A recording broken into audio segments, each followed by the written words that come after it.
大家好，我是小鹅。今天呢，分享一下自制沙拉。很多减肥的朋友都特别喜欢吃蔬菜沙拉。看完沙拉酱的做法，再也不用买着吃了。做法非常简单，家里食材都有。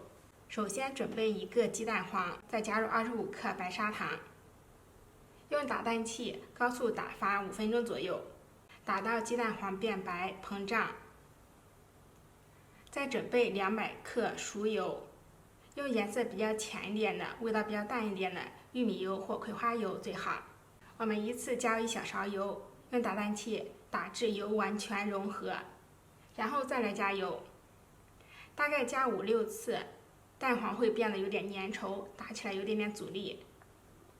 这个时候我们准备25克柠檬汁，如果实在没有柠檬汁，也可以用白醋代替，但是味道会稍微差一点。25克柠檬汁我们分3次加入。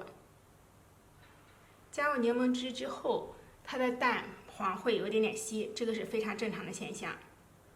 然后呢，我们再加入食用油，就这样依次循环。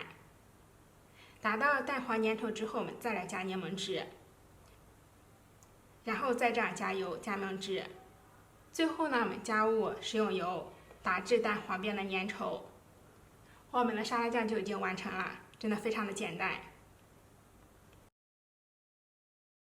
虽然放的是生蛋黄，但是一点蛋清味都没有，入口是柠檬特有的香味，香甜细腻，和买的一样好吃。不过看完配方比之后，我感觉这就是一个热量炸弹，做好之后一口都不敢吃了。